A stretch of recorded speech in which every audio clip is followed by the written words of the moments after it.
Ang mabilis na biyahe pauwi sa subway ay naging bangungot ng mahigit 500 pasahero ang matrap sa binahang lagusan sa pagitan ng dalawang istasyon. Habang mabilis na tumataas ang tubig sa bagon at umaabot na sa leeg nila, parang nagbalik sa isip nila ang buong buhay nila at unti-unti na silang nawawala ng pag-asa. Paano nga ba nagkakaroon ng ganitong panganib sa ordinaryong subway na biyahe? Bakit walang mabilis na tugon sa emerhensya? Ito ba ay natural na sakuna o gawa ng tao? Noong Hulyo 2021, tinamaan ng malakas na bagyo ang Zhongzhou, China. Isang di pa naranasang pangyayari na sumubok sa kakayahan ng infrastruktura ng lungsod. Sa 72 oras tumanggap ang Zhongzhou ng mahigit 23 pulgadang ulan, halos isang taong ulan.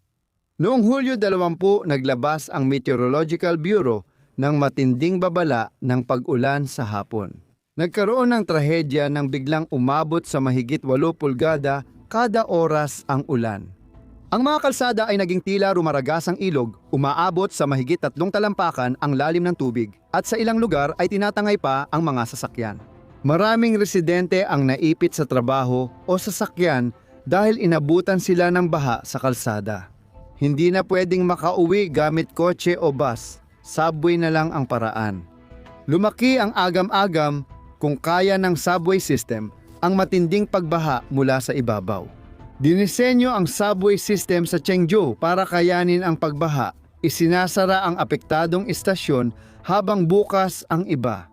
Nagpatuloy ang subway operation noong Hulyo 20 at umabot sa 1 milyong biyahe ang mga pasahero kahit malakas ang ulan. Habang lumilipas ang araw, pumasok ang tubig na lampasan ang kakayahan ng mga pump sa ilang istasyon at nagdulot ng brownout. Ang dinisenyo para sa matitinding kondisyon ay hindi tumagal sa walang kapantay na ulan pagsapit ng 4:00 ng hapon. Nang tumaas ang ulan, isinara at sinilyuhan ng subway authorities ang mga istasyong pinakamapanganib sa baha habang bukas ang iba pang bahagi ng subway. Kabilang sa mga linyang patuloy na gumagana ay ang Linya 5, ang pinakaabala sa buong sistema na bumubuo ng mahigit 30% ng kabuuang trapiko ng subway. Ang pagsasara ng linyang ito ay pipigil sa libu-libong tao na makauwi na hindi kayang solusyonan ng mga opisyal ng lungsod. Sa kabila ng pagkalubog ng Zhongzhou na parang isang virtual na lawa at ang mga kalsada ay lubusang nalubog, nagpatuloy pa rin sa operasyon ang Linya 5. Ngunit gaya ng madalas mangyari sa mga sakunang ganito kalaki, ang pinakadelikadong banta ay lilitaw mula sa isang hindi inaasahang direksyon, 450 NG. Habang patuloy ang ulan, maraming pasahero ang sumakay sa tren 0501 sa Linya 5 ng Jinkai Center Square. Masaya at ligtas ang pakiramdam ng mga pasahero pauwi, ngunit hindi nila alam na mapapahamak sila sa biyahe. 521 NG. Ang unang senyales ng problema ay nang biglang huminto ang tren dahil sa emergency brake system. Lumabas na ang sistema ay na-activate sa hindi malamang dahilan at makalipas ang ilang minuto, muling pinaandar ng driver ang tren at nagpatuloy sa biyahe. 5:40 NG. Narating ng tren ang istasyon ng Haitansi. Huminto ito ng ilang minuto, pinayagan ang mga pasahero na bumaba at ang iba naman ay sumakay. Pagkatapos ng hintong ito, ipinagpatuloy ng tren ang biyahe papunta sa susunod na istasyon, Shakulu, na 0.6 na milya ang layo sa Riles. Pagkalipas ng halos 2 minuto, huminto ulit ang tren dahil sa emergency brake. Gayunpaman, may magandang dahilan ngayon dahil nagsimulang bumaha ng tubig sa Riles. Dahil hindi na makausad papunta sa susunod na istasyon, sinubukan ng driver na umatras at ibalik ang tren sa ligtas na Haitanse istasyon. Ngunit pagkalipas lamang ng 300 talampakan sa kanilang pag-atras, muling huminto ang tren dahil sa emergency brake system. Ngayon, naipit na ito, hindi na makausad o makaatras. Sa puntong ito, ang isang delikadong sitwasyon ay naging mas malala nang nagsimulang tumaas ang tubig na dumadaloy sa Riles. Kakaiba ang dami ng tubig na nanggagaling mula sa direksyon ng istasyon ng Shakulu. Baka nagkasira ang istasyon kaya bumaha mula sa ibabaw. Siguradong dapat ay na-activate na ng mga karaniwang protokol ang agarang pagsasara nito. upang maselyuhan at mapigilan ang pagpasok ng tubig. Pero ang totoo, galing sa ibang pinagmumulan ang tubig. 3 milya mula sa Siakulu Station, nag-iipon ng tubig sa paradahan ng Wulongku para sa mga tren ng Linya 5. Dahil nasa mababang lugar, pinalibutan ng retaining wall ang paradahan ng tren para protektahan sa baha. Hindi kinaya ng pader ang lakas ng ulan. Sa tindi ng presyon, bumagsak ito at bumaha ng tubig sa paradahan. Dumaan ito sa subway, bumaba sa Siakulu at sa Riles kung saan naipit ang tren 0501. May mahigit 500 nag-aalalang pasahero sa tren. Nagsimulang pumasok ang tubig sa ika-6 na bagon at mabilis na umabot sa mga bukong-bukong ng mga pasaherong naipit sa paakyat na bahagi papunta sa istasyon ng Siakulu. Pumasok ang tubig sa huling bagon, dito nagsimula ang bangungot. 6:30 ng gabi. Alam ng driver ng tren ang nangyayari, kaya't dali-dali siyang pumunta sa mga huling bagon at inutusan ang mga pasahero na lumipat sa unahan. Pinangunahan niya ang grupo papunta sa unang bagon. Binuksan ang pinto ng tren, umakyat sa emergency walkway at naglakad papuntang istasyon. Buti na lang, hindi pa abot ng tubig ang walkway kaya nagamit pa ng mga pasahero. Sa makitid na plataporma, dahan-dahan silang naglakad at nag-ingat sa bawat hakbang habang rumaragasa ang mabilis na agos ng tubig ilang pulgada sa ilalim ng kanilang mga paa. Isang lalaki ang nadulas at nahulog sa tubig. 6 na araw pa bago na-recover ang katawan niya matapos ang baha. Pinamunuan ng driver ng tren, ligtas na nakarating ang grupo sa istasyon ng Siakulu kaya sinundan sila ng ibang pasahero. Hindi nagtagal, naging delikado ang daanan dahil mabilis tumaas ang tubig. Dahil sa kawalan ng pag-asa, napilitang bumalik sa tren ang grupo habang patungo sa Siakulu Station. Isinara nila ang pinto at nagdasal para sa ayos ng lahat. Maraming pasahero ang lumipat sa unahan ng tren kung saan mababa pa ang tubig, ngunit ang makita ang agos ng tubig sa gilid ng tren ay hindi nakapagbigay ng pag-asa. Sinusubukan ng mga pasahero ng tren na humingi ng tulong.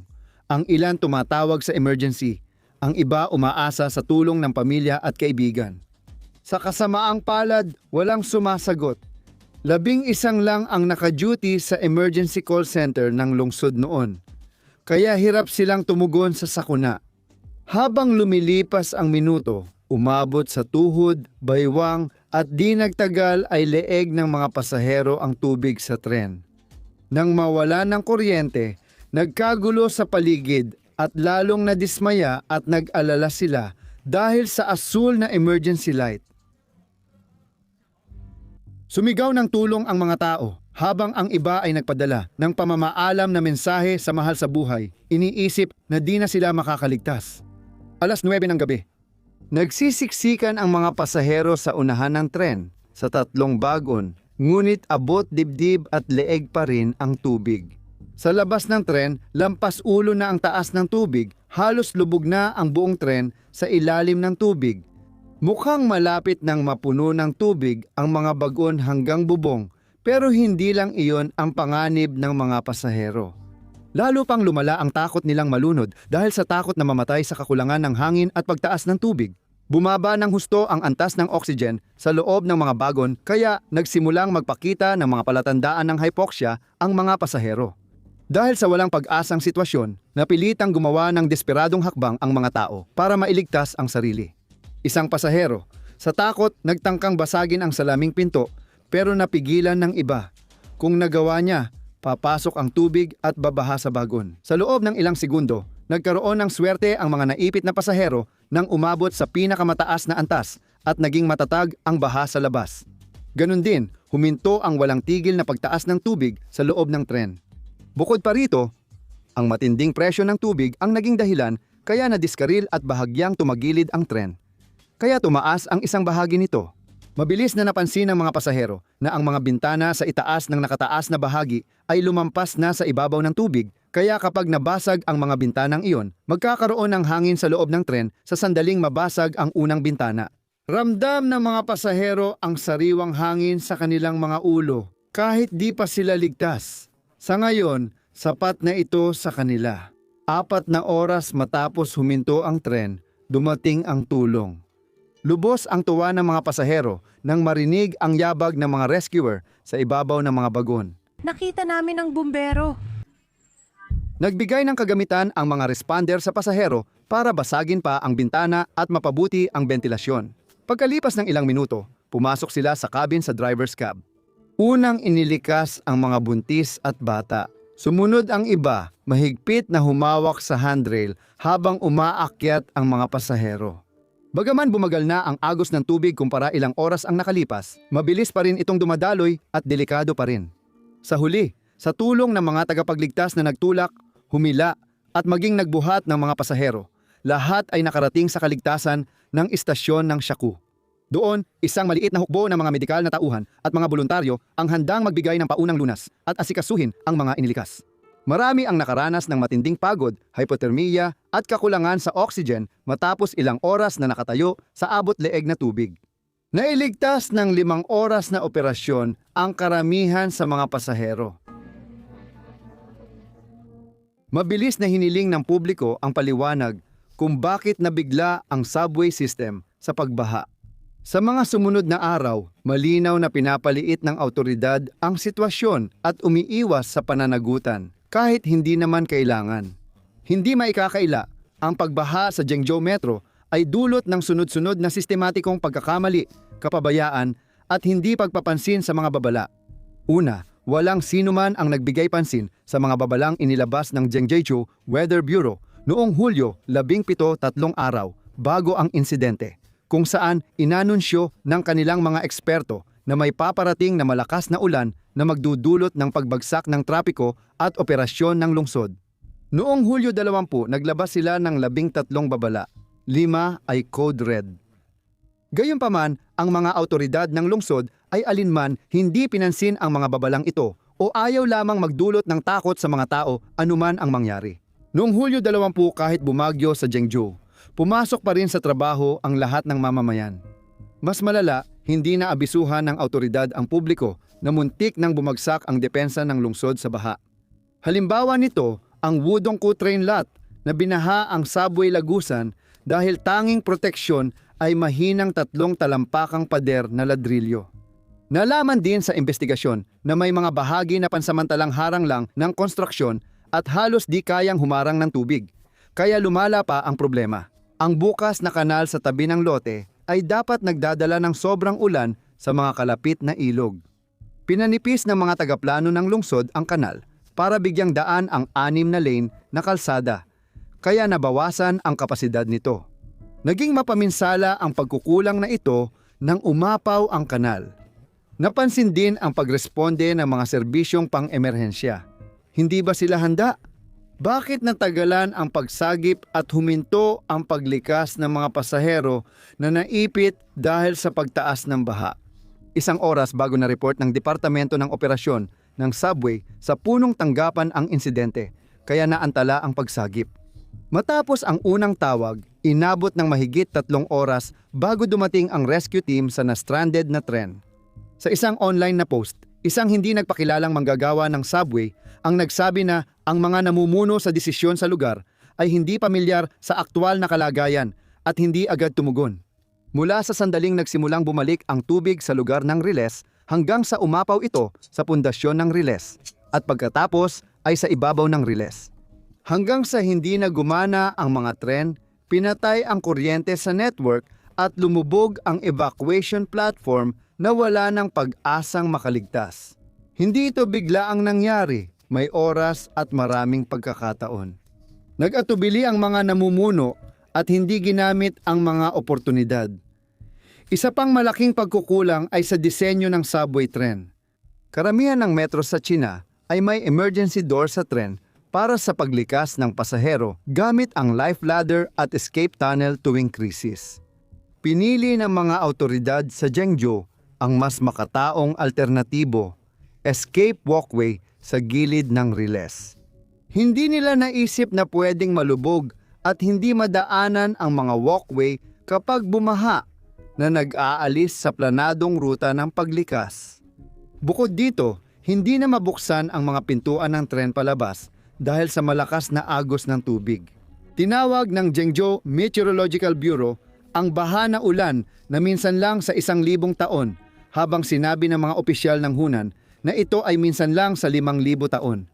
Habang sinasabing lampas sa kontrol ng tao ang sakuna, nagduda ang mga meteorologist at ang iba ay gumamit ng mas tuwirang salita kahit nagkaroon ng natural na sakuna. Dahil sa takot magdesisyon, iniiwasan ng mga namumuno ang dagdag na problema para sa kanila at pinoprotektahan lang ang kanilang posisyon. Tumugon ang Ministry ng Transportasyon ng China sa sakuna sa pamamagitan ng pambansang inspeksyon ng subway systems na tinutukan ang emergency plans para sa matitinding panahon. Inaresto ng pamahalaan ang mga napatunayang responsable sa malalaking paglabag sa batas. Inaresto ang mga opisyal na nangangasiwa sa malas na paradahan, konstruksyon ng Linya 5, mga tagapamahala ng proyekto, pamamahala ng pagtugon sa emerhensya at operasyon ng metro. Ang alkalde, deputy party secretary at ilang opisyal ng Jiangzhou ay pinarusahan ng babala, pagbaba ng ranggo o pagtanggal sa tungkulin dahil sa kanilang pagkukulang. Ang 14 na biktima sa subway ay kumakatawan lamang sa maliit na bahagi ng mas malawak na trahedyang tumama sa buong Jiangzhou.